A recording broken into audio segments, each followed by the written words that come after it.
F'intervista l-ħadd filgħodu l-Prim Ministru ta' direzzjoni għal min iressaq il-proposti tiegħu għal marina f'Whitty Line u qal kif s'issa m'hemm xejn ċert iżda hemm bissejħa l-idejat.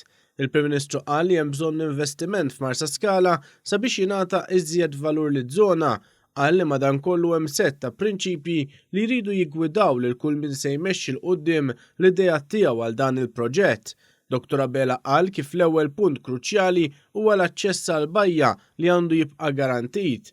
Il-Prim Ministru kien ċar u qal kif il-partijiet fejn illum isir l-awm ma jistgħux ikunu mittiefsa u nnota madankollu kif bħalissa hemm problema li meta jkun hemm grigalata issir ħerba sħiħa. Jiġifieri l-idea li f'Marsa Scala jkun hemm breakwater. U jien itħattu wkoll x'forma għandu jkollu l-breakwater għax hemm diversi forom illum bit-teknoloġija tal-lum. Li jkun hemm breakwater li jilqa' minn dan kollu mhijiex idea tajba. Li inti jkollok breakwater u mżewweġ miegħu għandek il-kunċett ta' żoni tal-hawn li jibqgħu preservati u għan-nies.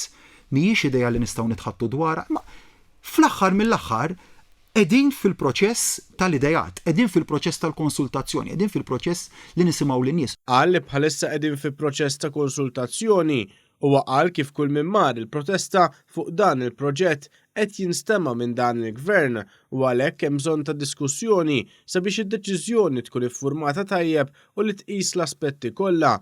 Madankollu spjega kif il-Gvern ma jistax joqtol opportunitajiet. Ma jistax ikollna proġett aħna li jagħmel ħsara ambjentali, dak huwa prinċipju ieħor li huwa importanti, imma ma nistgħux inkunu l-Gvern aħna l-opportunitajiet noqtluhom qabel jitwildu.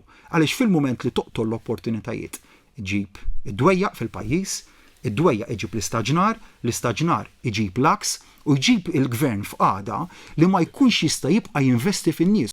Dwar l-investiment infrastrutturali qawwi li għaddej f'pajjiżna, il-Prim Ministru qal li dan jibqa' importanti u jrid jimxi jitfit ma' tkabbir ekonomiku f'pajjiżna. Qal il-Partit Nazzjonalista ħareġ jieħu daqqatta bla ħabel kontra l-proġett tas-Central Link u kif din kienet mera tal-politika tal-Oppożizzjoni li ma tħarisx fit-tul u fl-interess tal-pajjiż.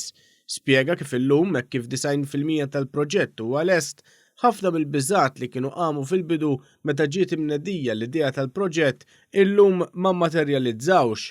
Dan filwaqt li nnota kif il-vantaġġi ta' dan il-proġett ser ikunu t-titjib fil-kwalità tal-ħajja tan-nies filwaqt li jitnaqqsu l-emissjonijiet minħabba tnaqqis drastiku fit-traffiku.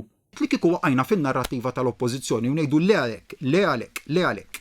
Kien ikun ifisser li dal-proġett jibqa' ma jimmaterjalizzax, nibqgħu bl-infrastruttura tat-toroq li writna mingħand il-Gvern Nazzjonalista u nfakkar x'infrastruttura tat-toroq pjetuża kellu dan il-pajjiż li jaqqas kienet tixraq lil pajjiż modern membru tal-Unjoni Ewropea. Konna nibqgħu hemmhekk, konna nibqgħu bin-nies fil-kjuwijiet tat-traffiku, konna nibqgħu bl-emissjonijiet iżjed u l-proġett ma kienx jimmaterjalizza.